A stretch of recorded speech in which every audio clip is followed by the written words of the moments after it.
I am Deputy Ethan Stoudt, Ethan, last name Stoudt.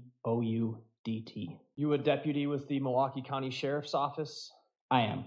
How long have you been employed by the Milwaukee County Sheriff's Office? Approximately 3.5 years. Were you working in your capacity as a deputy back on April 4th, 2024? I was. Did you participate in the arrest of Maxwell Anderson that day? I did. Were you present when he was arrested? I was. Is he in the courtroom? Yes. Could you identify him just for the record? I'll stipulate. All right. Thank you. Where did this arrest occur? The arrest occurred in the area of South 38th and Lakeview, if I'm not mistaken. Were you wearing a body cam at the time of the arrest? I was. You were not the individual who made direct contact with Mr. Anderson at the beginning of the traffic stop, correct? No, I was a backup officer. So tell us what you did then. I arrived on scene. I approached the vehicle from the passenger side. I had my body-worn camera that I wear on my chest. I had it activated. And while my partners were speaking with Mr. Anderson on the driver's side of the vehicle, I was, looking through the window or just providing backup or cover for them from the opposite side of the vehicle. During the initial contact, you were on the front passenger side of his Hyundai? That's correct. At some point, did you go around and assist in taking him into custody? I did. While that was occurring, did Mr. Anderson place any items of his on the roof of the car? Yes. What items? As Mr. Anderson exited his vehicle, he had his phone in his left hand and his wallet in his right hand, and my partners took hold of his arms, and as they did, he set his belongings on top of the vehicle. Did you yourself collect those items? I did. Okay. I'm going to show you exhibits 453 and 263. Have the numbers one more time. 453 and 263. Thank you. Starting with 453, do you recognize what that item is? I do. What is it? This is Mr. Anderson's wallet. Move 453 into evidence. Any objection? Fine. It's received. And 263, do you recognize what that item is? I do. What is that? This is Mr. Anderson's cell phone. Those are the actual objects you collected off the roof of this car that he put there? That is correct. Move 263 in. Any objection? No. Received. I've got on the screen next to you, and over here, whatever TV you're more comfortable looking at, exhibit 449. Do you recognize what this is just on the still frame that I have up here? I do. What is this? This would be my body-worn camera from the date and time of the arrest. What is that date and time? That is going to be the year 2024, April 4th, 1:15, excuse me. Okay, and what you're doing right now, you're reading up here in the right-hand corner, correct? Yes. It's a little hard to see because of the background, but this was 1:17 on April 4th? Correct. Okay, I'd move 449 in and ask to publish. Any objection? No. It's received. Go ahead.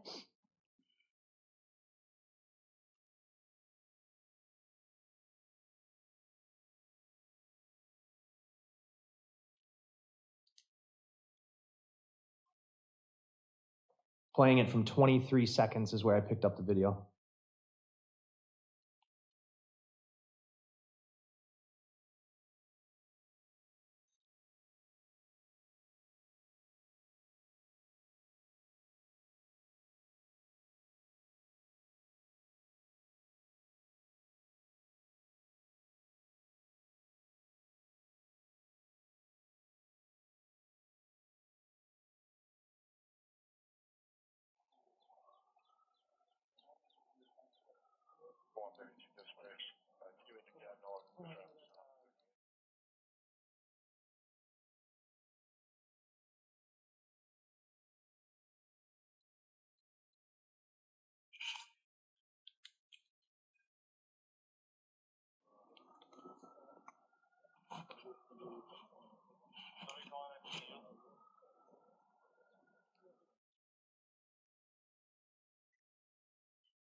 What's going on? There's somebody just radio it.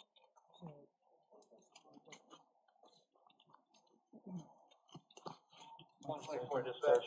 So, what's going on? The key still in the ignition? Yes. 124, yeah, got one in custody. Paused it at 3 minutes, 10 seconds, and I'm gonna pick it up at 3 minutes, 22 seconds. So I can go to, the DMV.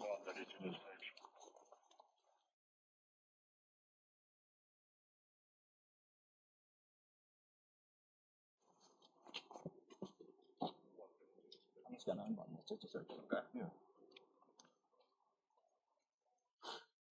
Go ahead. Said nothing on you at all, right? Nothing's gonna poke me or anything like that? Service 1317 hours. Last name of Banks. First name of Ronald. Moving forward just a little bit. C16. Copy that. 132 dispatch on it. 132, go ahead.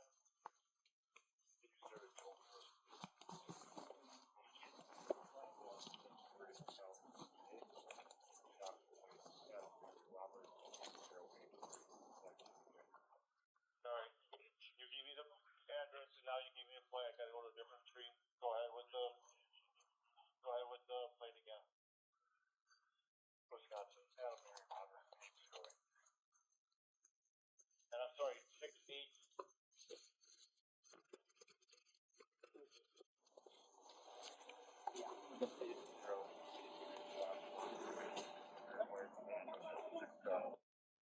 Paused it at 4 minutes, 52 seconds. What we watched there, Deputy, you assisted in patting him down? That's correct. No weapons or anything on him? They were not. I have nothing else. Ross? Okay, so good afternoon. Good afternoon. Are you still employed at the Sheriff's Department? I am. You're a deputy or a detective? I'm a deputy. Okay, so good afternoon. Good afternoon. Are you still employed at the Sheriff's Department? I am. Okay. You're a deputy or a detective? I'm a deputy. What we've watched here is basically a traffic stop where there's multiple undercover officers that are parked behind Mr. Anderson's car when he was stopped, right? Yes. So a fairly sizable operation. Yes. And that's because Max had been identified as somebody that you wanted to take into custody, right? That is correct. And in fact, there was even a briefing beforehand to discuss that, right? Correct. This wasn't a coincidental thing, was it? It was not. The whole plan was to conduct surveillance, follow him, and then do a stop before he would ever get to his house, right? Yes. And what we saw in your body cam is Mr. Anderson cooperating with law enforcement. Correct. And actually, at one point, I heard him ask, what is this all about or what's happening? Did you hear that? Yes, I do recall that. And law enforcement told him it was an expired registration.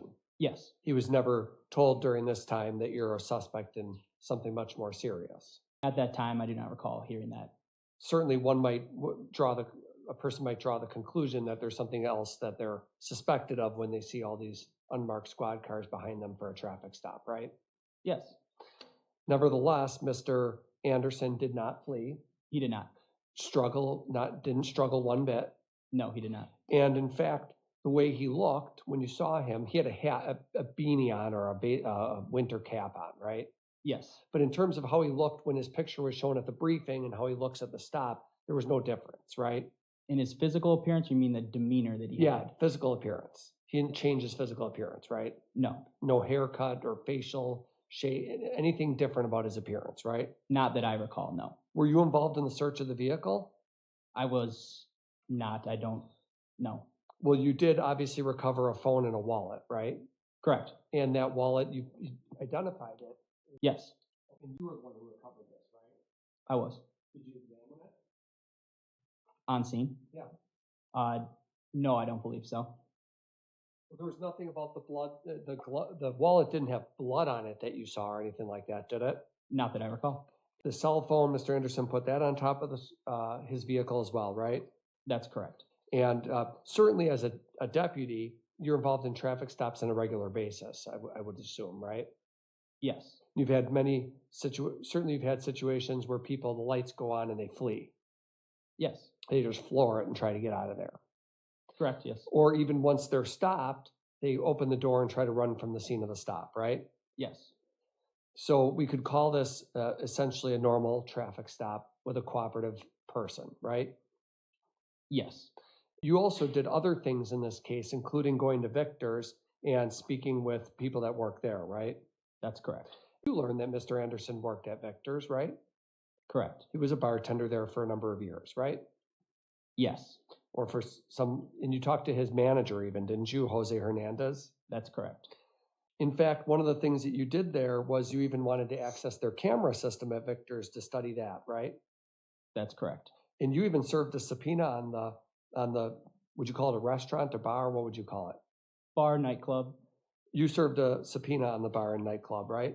Yes, And essentially what you got from that was a couple of videos that show that Max Anderson and Sade have had contact there, right? yes, Nothing about that showed any threatening behavior by Mr. Anderson no, or something suspicious between the two of them that you would identify. no. Big part of your job actually was the whole Victor side of it, wasn't it? Going there and talking to people and pulling the videos. Yes, I talked to multiple people from Victor's. And the reason for that is because you want to try to figure out if there's something that points to Mr. Anderson as having committed this crime, right? In the grand scheme of things, yes, And all that revealed was that Mr. Anderson and Sade Robinson had interacted with each other and obviously knew each other, right? yes. Were you involved in any side of the case to get footage from Twisted Fisherman or Duke's on Water Street? Did you involve yourself in any of that? I did not. Obviously, you went and conducted neighborhood surveillance canvases where you pulled video footage on April 4th from various houses, right? Reviewed potential footage, yes. And what was the point of that? From what location specifically? Well, I saw that you did that in the Gordon Place area. Sure. That specific area, I believe the purpose was to look for footage of a vehicle or anything unusual that happened during a certain time frame that had been pointed out to me and fellow deputies. The East Concordia, North Gordon Place area? Yes. Is that near Mr. Anderson's house? No, it's not. Just a different area? Yes. And part of what you do in general, though, is you can look for things like Ring doorbell videos and other such things to try to piece cases together, right? Yes. You also conducted a search of a park, right? A Pleasant Valley Park. Yes. Nothing noteworthy there, right? Correct. Nothing. No body parts or human remains. No. Okay, that's all. State? Nothing else. Thank you, Deputy.